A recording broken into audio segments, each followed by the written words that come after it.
सत्संग न हरि कथा और ते ही बिनु मोहन भाग। बड़ी सुंदर बात कही है, कहा बिनु सत्संग न हरि कथा और ते ही बिनु मोहन भाग। मोह गए बिनु राम पद होय न दृढ़ अनुराग। बिनु सत्संग न हरि कथा, बिना सत्संग के भगवान की कथा नहीं हो सकती। और सब हो सकता है, कथा बिना सत्संग के नहीं। कथा जिसको सुनना हो गीता भवन में आओ, सत्संग होगा बढ़िया और तब कथा होगी। और जहां कथा हुई व्यथा अपने आप दूर हो जाएगी। कथा का काम व्यथा को दूर करने के लिए कथा सामर्थ्यवान है। तेहि बिन मोहन भाग, और जहां मोह गया कथा सुन करके भगवान के चरणों में अनुराग हो जाएगा। और अनुराग जैसे हुआ तो तुलसी बाबा ने लिखा मिलहि न रघुपति बिनु अनुरागा और किए कोटि जप जोग विरागा। चाहे जितना जप करो, चाहे जितना वैराग हो, जब तक परमात्मा की कथा नहीं होगी, भगवान के चरणों में तब तक अनुराग नहीं होगा। और जब तक अनुराग नहीं होगा तब तक परमात्मा का दर्शन होने वाला नहीं है। तो अगर परमात्मा का दर्शन चाहते हो, जीवन अपने जीवन में कल्याण चाहते हो, तो भगवान की कथा के समान और कुछ है ही। कथा समानम भुवि नास्ति किंचित चान्यत। भुवि नास्ति चान्यत। इस पृथ्वी लोक पर कथा की बराबरी कोई कर ही नहीं सकता। और कोई उपाय नहीं बना भगवान के दर्शन का। भगवान के सानिध्य का एकमात्र उपाय क्या है? कथा। तो 88,000 ऋषियों ने सुंदर एक यज्ञ किया और उस यज्ञ में सूत जी महाराज पधारे। सूत जी को जैसे देखा, शौनकादि ऋषियों ने प्रणाम किया, ऊंचे आसन पर बैठाया और कहते क्या है? अज्ञान ध्वांत विध्वंस कोटि सूर्य समप्रभ सूताख्याहि कथा सारम मम कर्ण रसायनम। सूत जी, हमारी इच्छा है कथा आप सुना दो। हम लोग रोग से ग्रसित हैं। अब वो रोग कौन है? तमाम प्रकार के रोग हैं ना, दैहिक दैविक भौतिक ताप है और तमाम प्रकार के रोग हैं। अब उन रोगों को दूर करने के लिए अगर भगवान की कथा कान में पहुंच जाए, कौन राम रसायन, जैसे तमाम रसायन होती हैं, जैसे वैद्यों के पास ये अमुक रसायन है, ये अमुक रसायन बटी है, तो भवरोग को दूर करने के लिए, भवरोग को दूर करने के लिए रसायन कौन है? राम रसायन तुम्हारे पासा सदा रहो रघुपति के दासा। रघुपति कर दासा सदा रहो, जो सदा रहो, हमेशा आप भगवान की शरण में रहते हैं। भगवान की आपके ऊपर अतीब कृपा है, तो आप राम रसायन हम लोगों के कान में डाल दें। और कान में जहाँ रसायन पहुंची काम कर देगी। तो वो कथा भक्ति ज्ञान विरागा तो विवेको वर्धते महान माया मोह निराशश्च वैष्णवै क्रियते कथम। महाराज, भक्ति ज्ञान और वैराग्य, भक्ति ज्ञान और वैराग्य। भक्ति कैसे उत्पन्न हो? जीव के शरीर में जीव को वैराग्य कैसे आवे? ज्ञान कैसे उत्पन्न हो? क्योंकि भक्ति ज्ञान और वैराग्य ये तीनों परमात्मा को प्राप्त करा देने में सामर्थ्यवान है। भगति स्वतंत्र सकल गुण खानी, लेकिन वो भी बिनु हरि कृपा न पावई प्राणी। जब तक प्रभु की कृपा होगी नहीं तब तक भक्ति मिलेगी नहीं। और ज्ञान भी बिना गुरु और परमात्मा की कृपा से ज्ञान भी मिलने वाला नहीं है। अगर ज्ञान मिल जाए तब भी मुक्त जीव हो जाएगा, क्योंकि लिखा है ऋते ज्ञानान न मुक्ति, बिना ज्ञान के भी मुक्ति नहीं होती। इसलिए ज्ञान की आवश्यकता है। आप परम ज्ञानी हैं तो मैं चाहता हूँ भक्ति ज्ञान वैराग्य कैसे उत्पन्न हो, आप कृपा करके ऐसी कथा सुना दें। इहि घोरे कलौ प्रायो जीवश्चा सुरतां गताः क्लेशाक्रान्तस्य तस्यैव शोधने किं परायणम्। प्रभु, इस संसार में लोग मनमानी काम करते हैं। जीव मानव खाली कहता हम मानव हैं, लेकिन आसुरतां गताः, कहने को तो मानव हैं, असुरता को प्राप्त हो चुके हैं। मानव कहने को हैं, दानव बने घूम रहे हैं, मनमानी काम करते हैं, उससे दुख होता है। क्लेशाक्रांतस्य तस्यैव शोधने किं परायणम्। मनमानी काम हो गया, दुख हो गया, महाराज वो दुख कैसे दूर हो, उसका उपाय आप कृपा करके बता दें। इस प्रकार से महाराज जो श्रेष्ठ से श्रेष्ठ कथा हो, पवित्र से पवित्र कथा हो, कथा कौन हो, श्रेष्ठ से श्रेष्ठ और पवित्र से पवित्र, कृष्ण प्राप्ति करम शाश्वत साधनम तदवाधुना, ऐसी कथा हो जो भगवान कन्हैया की प्राप्ति करा दे। कथा सुने और कथा सुन करके भगवान की प्राप्ति हो जाए, ऐसी कथा हो। और कथा का वास्तव में अगर जीव श्रद्धा और विश्वास पूर्वक भगवान की कथा को श्रवण करे, भगवान का दर्शन निश्चित हो जाएगा। उसमें कोई किंतु परंतु नहीं, भगवान का दर्शन, ये कथा जो है भगवान का दर्शन करा देती है, ऐसी ये कथा है। तो भगवान कन्हैया की प्राप्ति हो जाए, ऐसी आप कथा प्रभु, क्योंकि आप गुरुदेव हैं। गूढ़ौ तत्व न साधु दुरावहि, आनत अधिकारी जहाँ पावहि। जहाँ पर अधिकारी, कथा के अधिकारी हैं, कथा सुनाना भी उन्हें चाहिए। कथा सबको सुनाने की आवश्यकता नहीं। कथा किसको सुनावे? जो कथा का अधिकारी हो। अधिकारी नहीं है तो उपहास करेगा कथा को।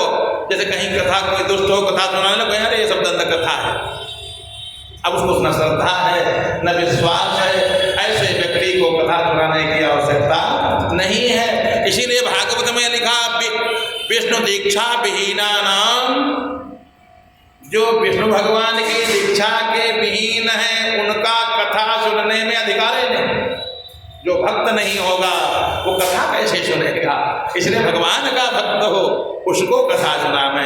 आज सभी ऋषियों ने कहा, प्रभु आप श्रेष्ठ से श्रेष्ठ कथा और पवित्र से पवित्र कथा ऐसी सुना दें जिससे भगवान कन्हैया का साक्षात्कार हो जाए। गुरुदेव के प्रसन्न हो जाने पर ऐसी कौन सी वस्तु है जो प्राप्त न हो जाए? जैसे स्वर्ग का वृक्ष जिसका नाम कल्प वृक्ष मिल जाए तो स्वर्ग की जितनी चीजें हैं दिला देगा। स्वर्गीय पदार्थ जो स्वर्ग तक सीमा जिसकी है वो देगा, स्वर्ग तक की चीजें। जो लोक वाला है लोक के सुख देगा, और जो परलोक वाला है परलोक के सुख देगा। अब स्वर्ग का कल्प वृक्ष क्या देगा? स्वर्ग के कल्प वृक्ष से कहो नारायण से मिलवा दो तो कहेगा हम खुदे नहीं मिल पाए, नारायण से हम तो स्वर्ग तक रह पाए, वैकुंठ हम खुदे नहीं गए, वो कहाँ से मिलवाएगा? वो कौन मिलवाए? तो अगर कल्प वृक्ष मिल जाए तो स्वर्ग की संपदा दे सकता है। पारसमणि मिल जाए, पारसमणि लोहा छुए स्वान हो जाए ना, पारसमणि की बढ़िया लोहे में छुआ स्पर्श कराया सोना बन गया। अच्छा उस पारसमणि से कहो एक तो हमारे पास है ही है, महाराज एक मणि ही और दे दो तो अपने रिश्तेदार को दे देंगे। कहने नहीं हम सोना दे सकते हैं, हम अपनी जैसी मणि भी नहीं दे पाएंगे, अपनी जैसी हम मणि भी नहीं दे सकते, फिर हम सोना खाली दे सकते हैं। अच्छा गुरुदेव की अगर प्राप्ति हो जाए, सदगुरु की प्राप्ति हो जाए तो क्या मिलेगा?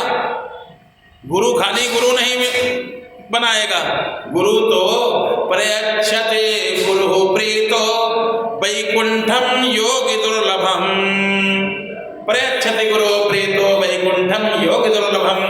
गुरुदेव की कृपा हो जाने पर बड़ी क्या मिलता है? गुरुदेव की कृपा हो जाने पर वैकुंठम योग दुर्लभम, वैकुंठ की प्राप्ति गुरुदेव करा देते हैं। जिसकी वैकुंठ योग दुर्लभम, जो योगियों को भी दुर्लभ वैकुंठ है, ऐसे वैकुंठ की प्राप्ति कौन करा देता है? सदगुरु। सदगुरु मिल जाएं तो हम यही चाहते हैं, प्रभु आप ऐसी कथा सुना दें जो भगवान कन्हैया का साक्षात्कार हो जाए, दर्शन हो जाए। अच्छा, दर्शन अगर हो गए तो पूरे जीवन की कमाई क्या है, पूरे जीवन का मुनाफा क्या है? जीव को विचार करना चाहिए, पूरे जीवन का मुनाफा क्या है? कि एक फैक्ट्री थी, 4 फैक्ट्री हो गई, ये मुनाफा है? कल ये मुनाफा नहीं है। मुनाफा क्या है? अयम ही परमो लाभ उत्तम श्लोक दर्शने। भगवान का दर्शन हो जाए, समझ लो जीवन का जो लाभ था वो प्राप्त हो गया। क्योंकि जीवन का एक ही लक्ष्य है, ये मानव जीवन का एक ही लक्ष्य है, क्या? भगवान कन्हैया का दर्शन हो जाए। और दर्शन हो गया, समझ लो लाभ पूरा हो गया, पूरा लाभ आपको जीवन का मिल गया। इसलिए भगवान, अब वो लाभ कौन करा सकता है? सदगुरु और भगवान की कथा। क्योंकि सदगुरु की प्राप्ति भगवान की कथा की प्राप्ति। अब भगवान की कथा की प्राप्ति हुई नहीं कि तुरंत भगवान का दर्शन हो जाता है। जैसे आगे प्रसंग आएगा, भोलेनाथ ने भगवान की कथा सुनी और कथा सुन करके जा रहे थे और रास्ते में ही दर्शन हो गया। कहने का मतलब, अगर हम ध्यान पूर्वक भगवान की कथा सुने, श्रद्धा और विश्वास मान करके भगवान की कथा सुने, तो अवश्य में वो ये भागवत जी, भागवत भगवान का दर्शन, और भागवत खुद ही भगवान का स्वरूप है। भागवत प्रत्यक्षम कृष्ण एव ही, भागवत जी साक्षात भगवान कन्हैया का स्वरूप है। जैसे आज इस प्रकार से 88,000 ऋषियों ने निवेदन किया, सूत जी प्रसन्न हुए। सूत जी ने कहा, प्रीति सौनक चित्ते प्रीति सौनक चित्ते थे हेतो वच्म विचार च सर्व सिद्धांत निष्पन्नम संसार भय नाशनम। सूत जी ने कहा, बेटा भगवान के चरणों में तुम्हारी मति लगी हुई है, प्रीति लगी हुई है। अब तुमको मैं कथा वो सुनाऊंगा। कौन कथा?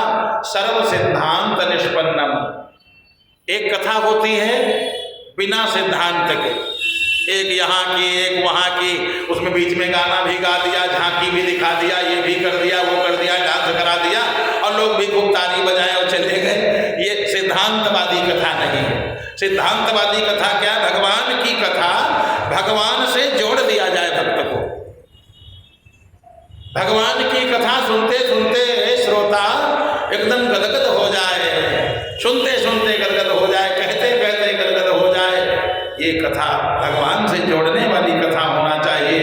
और जो बिना सिद्धांत के है, मनमानी कथा, उसका ना तो कोई फल है और ना कोई विधान है। मनमानी हो रहा है इसलिए फल नहीं, मनमानी काम का कोई फल, हाँ उसका फल होगा। क्या फल होगा? पतन जरूर करा देगा। भगवान कन्हैया से नहीं मिलाएगा, पतन जरूर करा देगा। तो इसलिए आज सूत जी ने कहा, मैं तुमको जो कथा सुनाऊंगा सर्व सिद्धांत निष्पन्नम। और जब सिद्धांतवादी कथा होगी तो संसार भय नाशनम, संसार का कोई डर नहीं रह जाएगा, मृत्यु का भय नहीं रहेगा। संसार में डर काहे का है? मृत्यु का सबसे बड़ा भय, पतन का भय है। और जहां संसार भय नाशनम, पतन का डर नहीं, मृत्यु का डर नहीं, भगवान हमारे हैं, हम भगवान के हैं, चाहे जिस दिन मौत आ जाए। जहां ये भय दूर हो गया, समझ लो वो व्यक्ति अरे जीते जी मुक्त हो गया। तो तुमको कहा मैं वही कथा सुनाऊंगा जिससे भक्त्योर्ध्ववर्धनम यश्च कृष्ण संतोष हेतुकम तदहम ते विधास्यामि, तदहम ते विधास्यामि। काहे? कौन सुना? भक्त्योग वर्धनम यश्च, जिससे भक्ति बढ़े, भक्ति बढ़ेगी और अग दूर हो जाएंगे, पाप दूर हो जाएंगे, भक्ति जागृत हो जाएगी, उत्पन्न हो जाएगी और कृष्ण संतोष हेतुकम भगवान कन्हैया प्रसन्न हो जाएंगे। वो तुमको मैं कथा सुनाऊंगा, लेकिन उसका एक नियम है। थोड़े में कह दिया सूत जी ने, कहा तदहम ते विधास्यामि सावधान तया सुनो। कथा सावधानी पूर्वक सुनना, कथा एकदम सावधानी पूर्वक सुनो, यानी हर प्रकार से सावधान, नींद न आने पावे, इधर उधर के विकार मन में न आवे, केवल भगवान की कथा सुने। क्योंकि ये संसार, ये कलिकाल बड़ा कराल है, बड़ा कठिन है। इसलिए काल व्यान मुखाग्रास त्रास निर्णास हेतवे श्रीमद्भागवतम शास्त्रम कलौ कीरेण भाषितम। ये कलिकाल जो है, कलिकाल का जीव काल के मुंह में बैठा हुआ है। कालग्रास, काल उसको ग्रास करना चाह रहा है, मुंह में जब बैठा है और पता नहीं को काल कब मुंह चला दे। काल के मुंह में बैठा हुआ है कौन? जीव। कालग्रास और त्रास निर्णास है तबे, वो जब चाहेगा तब त्रास ले देगा, जब चाहेगा तब दुख दे देगा। इसलिए श्रीमद्भागवतम शास्त्रम कलौ कीरेण भाषितम, सुखदेव जी ने सबके ऊपर दया करके इस कथा को कहा है। सुखदेव जी ने लिखा, व्यास जी ने, और कहा किसने? सुखदेव जी ने जन जन तक इसको पहुंचाया है, सुंदर कथा को कहा है। एतस्माद् परम किंचित मनः शुद्धेन विद्यते। इससे बढ़िया उपाय तीनों लोकों में मन को पवित्र करने के लिए, मन को भगवान के चरणों में लगाने के लिए, इससे बढ़िया कोई उपाय आज तक बना नहीं है। सबसे बढ़िया उपाय यही है। तो इसलिए जन्मांतरे भवेत पुण्यम तदा भागवतम लभेत।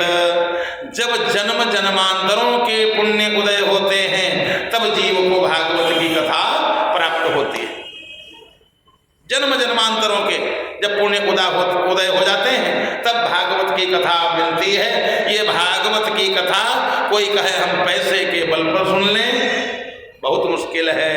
ये पैसे के बल पर नहीं मिलती है, ये पुण्य और भाग्य के बल पर मिलती है। पितरों का आशीर्वाद हो, भगवान की कृपा हो और अनेकों जन्मों के पुण्य हो, तब जाकर के ये जो संकल्प आप करते हैं, जो आप पूजन करते हैं, जो भागवत की कथा सुनते हैं, ये अनेक जन्मों का जब पुण्य होता है, उदय होता है, तब प्राप्त होती है।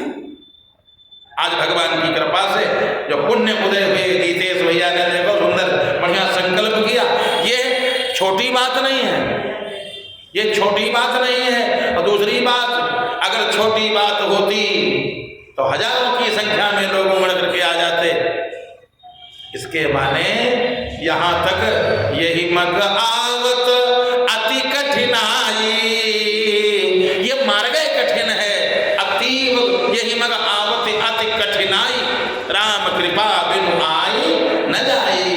भगवान की कृपा के बिना, भगवान की कृपा के बिना इस मार्ग में आ पाना बहुत ही कठिन है, असंभव है।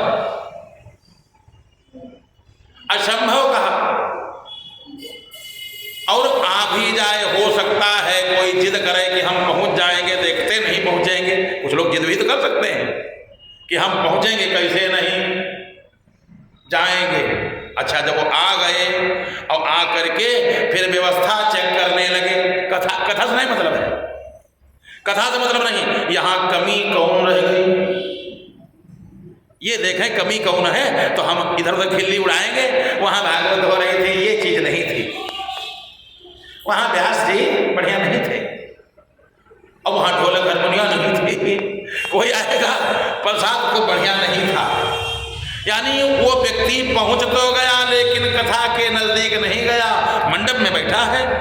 तुलसी बाबा ने कहा, जड़ता जाड़ विषम उर लागा, जाड़ा तो हो ही रहा है, लेकिन एक उजाड़ा जो गर्मी में लागत है, गर्मी में भी जाड़ा लगता है, वो जाड़ा कौन है? वो रजाई और कंबल, इनसे नहीं छूटता है वो जाड़ा। जड़ता जाड़, जड़ता माने मूर्खता का जाड़ा। जड़ता जाड़ विषम उर लागा, अब गए न मज्जन पाव अभागा। कुछ ऐसे अभागे हैं जो जा करके भी मार्जन तक नहीं कर पाते, यानी दो शब्द तक नहीं सुनते, बस गए इधर उधर बस कमी खाली निकालने में लगे रहे और सहयोग बिल्कुल नहीं किया और जा करके मार्जन तक नहीं कर पाए। अगर मार्जन कर लेते तो उनका पाप दूर हो जाता है। अगर मार्जन हो जाता एक डुबकी लगा लेते ज्ञान गंगा में, तो दरस परस मज्जन अरूपाना, हर ही पाप का वेद पुराना। वेद शास्त्र कहते हैं, पुराण कहती हैं क्या कि जो कोई आ जाए मार्जन तक कर ले, मार्जन यानी बैठ करके भगवान की कथा को इस ज्ञान गंगा में आ करके मार्जन कर ले, दर्शन कर ले, बढ़िया पान कर ले अपने कर्णपुरों के द्वारा, उसका जीवन धन्य हो जाता है। लेकिन जिसके हृदय में जड़ता का जाड़ा बैठा है, उसके लिए भी ये कथा असंभव, उसके लिए भी कथा असंभव है, सुन नहीं पाता। और जिनका सौभाग्य है भाई, भगवान की कृपा है, कुछ पुण्य करके आए हैं, उनको ये कथा वास्तव में प्राप्त होती है, तो इसका लाभ भी वो लोग ले लेते हैं। क्योंकि इतना ये अगर पैसे से होती तो पता नहीं कितने टाटा बिरला के रोज कथा ही होती रहती। लोगों के पास अरबों खरबों है, कुकराइल के नाला में बहा रहे हैं जब नोटबंदी भई, हाँ? लेकिन कहो भागवत सुना, मंदिर बनवाया, एक रसीद तक कहीं नहीं कटवा पाए बेचारे, बहा दिया। लेकिन अगर उनका पुण्य होता तो हम तो कहते हैं 10-50 लाख किसी मंदिर में, अब मंदिर वाले जाके भाई बदल लेते बढ़िया आराम से, पैसे हो जाता। लेकिन उनके तो अंदर जड़ता का जाड़ा बैठा है, बहा दिया, लेकिन उनके हाथ से दान भी नहीं हो पाया, न खर्च कर पाए, न खा पाए, न तो दान कर पाए, नष्ट ही हो गया, सब नष्ट हो गया, बेकार हो गया। तो भगवान की कथा केवल पैसे के बल पर भी होने वाली, मिलने वाली नहीं है। और अगर किसी ने खरीद भी लिया, हो सकता है आजकल भाई खरीद भी सकते हैं कथा पंडित सब कुछ खरीदा जा सकता है, खरीद लिया, लेकिन सुनेगा कौन? मन नहीं लगेगा। जब भगवान की कृपा नहीं है तो मन नहीं लगेगा, बैठे नहीं पाएगा। और अगर तो थोड़ी देर बैठा भी तो कहीं जड़ा हुआ और कहीं कुछ ऐसा हो जाएगा, वो भाग जाएगा। भगवान की अगर कृपा नहीं तो कथा मिलना मुश्किल। अरे दीक्षित जी हमारे दादा देखो बेचारे, यानी ये भगवान की कृपा, बांके बिहारी की कृपा, ये आ कहाँ पाते, कितना परेशान थे। ये कृपा किसकी जो ले आया? ये कृपा केवल बांके बिहारी की। हम आए हैं तो किसकी कृपा है? बांके बिहारी कृपा। आप आए हो तो भगवान बांके बिहारी की अतीब कृपा है आपके ऊपर, तभी तो आप यहाँ आए हैं। भगवान की कृपा है, और नहीं तो भगवान की कथा, ये भगवान का दर्शन मिलने वाला नहीं है। परीक्षित महाराज के पास इतना धन दौलत सब कुछ, लेकिन जिंदगी में कथा नहीं सुन पाए थे। पूरा जीवन ऐसे चला गया। जब ब्राह्मण ने श्राप दिया, कुमार ने, ब्राह्मण के बालक ने श्राप दिया, तब जाकर के कथा का अवसर आया पूरे जीवन के बाद आखिरी में। यानी जब 7 दिन खाली बचे, एको दिन न ज्यादा और न कम, 7 दिन खाली बचे, अगर थोड़ा लेट हो जाए तो गाड़ी निकल जाए, थोड़ा लेट हो जाए तो गाड़ी निकल जाए, 7 दिन खाली बचे थे। लेकिन भगवान की कृपा हो गई, क्योंकि ये वंश कोई साधारण वंश नहीं था पांडवों का।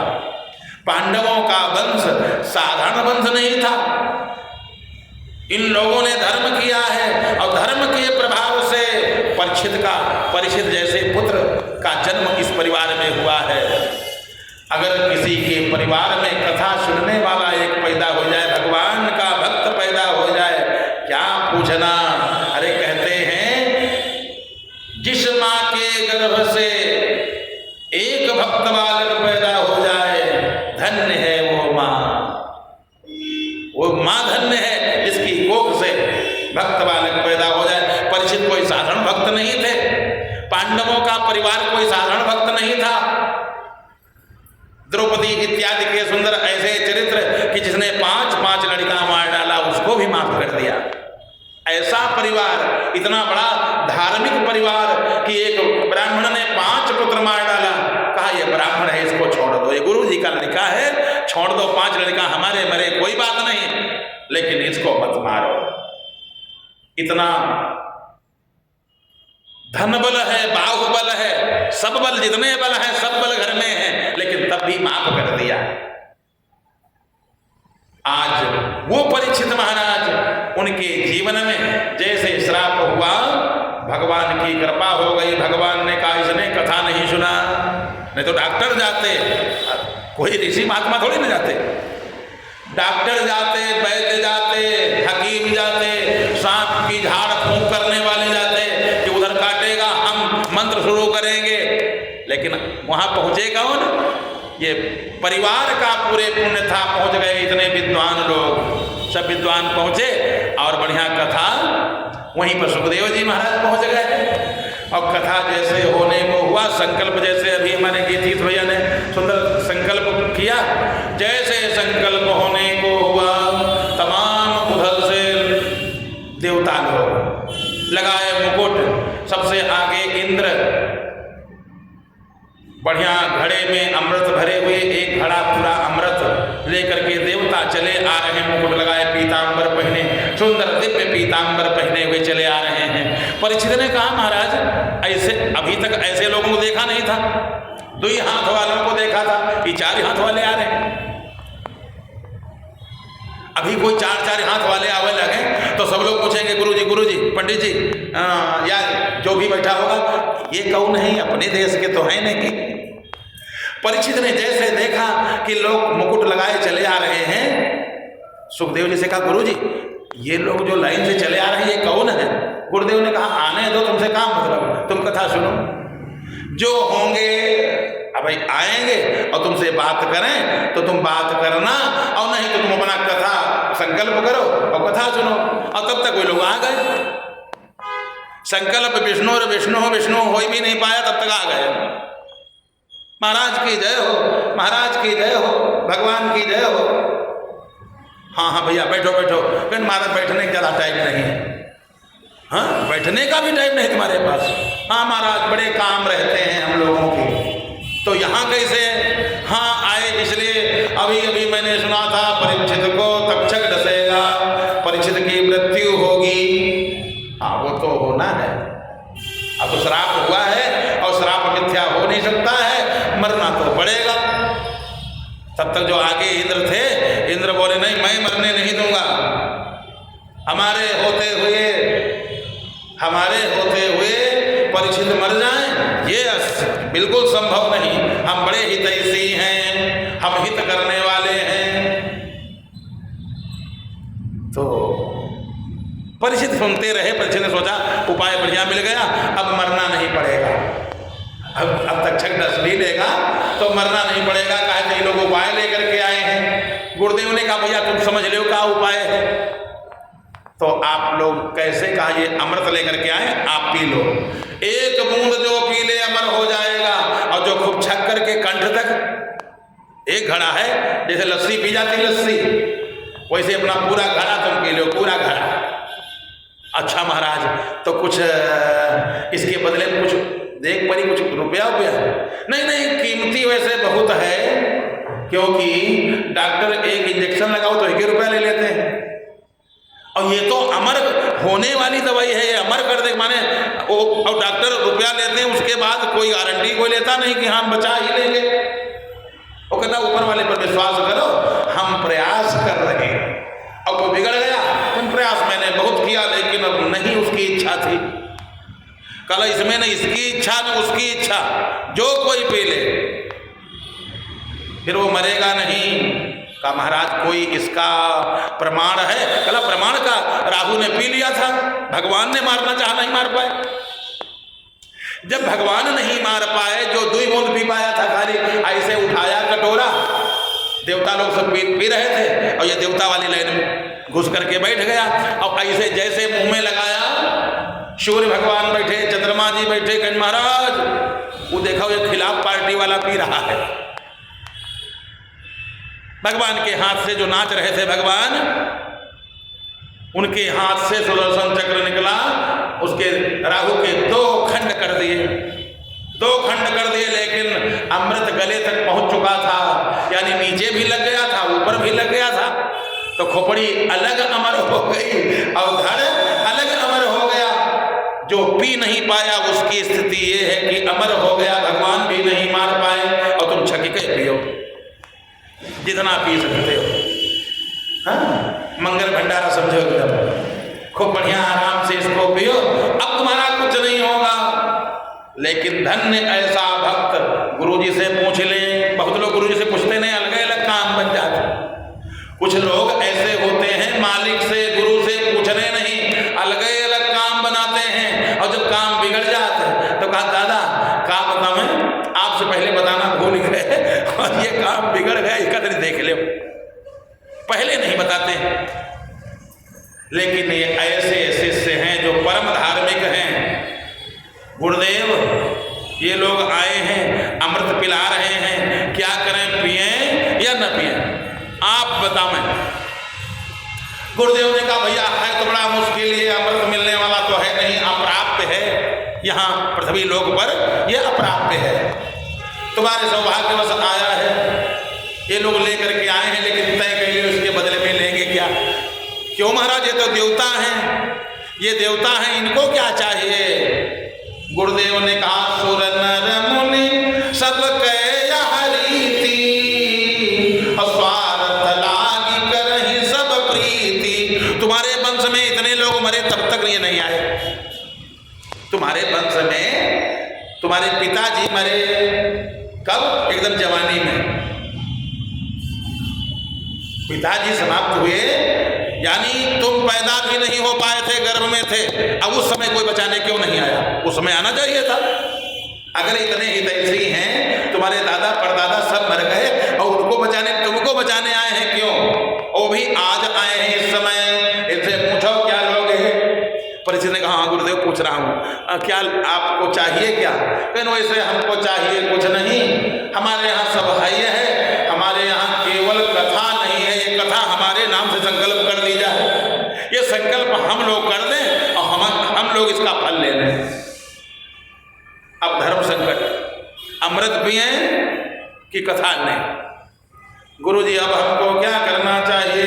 गुरुजी ने कहा देवता लोग हैं, इनकी इनसे हम बुराई भी नहीं ले सकते, ये देवता लोग हैं ना, इनसे अगर बुराई लें तो कहो पता नहीं क्या करे लगे, कहो बुखारे पैदा कर दे, कहो जोड़ी कह दे, कहो जो कुछ पता नहीं कौन लोग कहते हैं, तो इनसे हम विरोध नहीं लेंगे। लेकिन एक बात बतावें, हम दोनों की कीमत बताए दे रहे हैं। कीमत क्या है? कहा ये अमृत बहुत कीमती है। देवता लोग खुश हो गए, मालूम पड़ता है गुरुजी हमारे तरफ बोल रहे हैं। कहा ये अमृत बहुत कीमती है, लेकिन भागवत के सामने कांच के समान है, ऐसे कीमती है। मिलानी जब करोगे भागवत की और अमृत की तो को कांच को मणिर महान, ये कांच है, ये बड़ी है, अब तुम्हारी जो इच्छा उसको ले लो। अमृत कांच के समान है इस भागवत के सामने, ये महामणि है। अगर तुम चाहो अब चाहे भागवत ले लो और चाहे ये ले लो, हम यहाँ आए हैं, चाहे इनसे संकल्प करवा ले, चाहे उनसे, हम लोग क्या करें?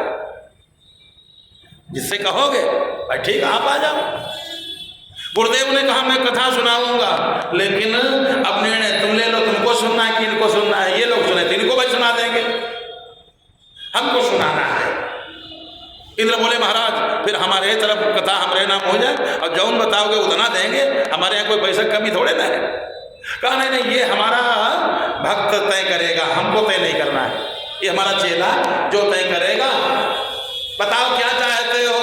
कल गुरुजी अभी समझ में बात नहीं आ रही। देखो बहुत अच्छी बात, जब तक समझ में ना आवे तब तक मन पे न करो। हम भी कहते हैं कोई चीज जब तक समझ में ना आवे तब तक हाँ न करो। काहे हाँ करो भाई, हमारी समझ में नहीं आई और तुमने कहा हाँ सब ठीक तो ठीक का है।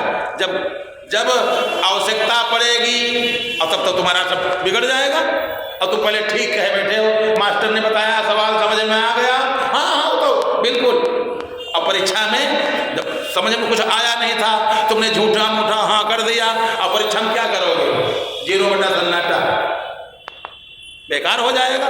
इसी प्रकार से ये जीवन की परीक्षा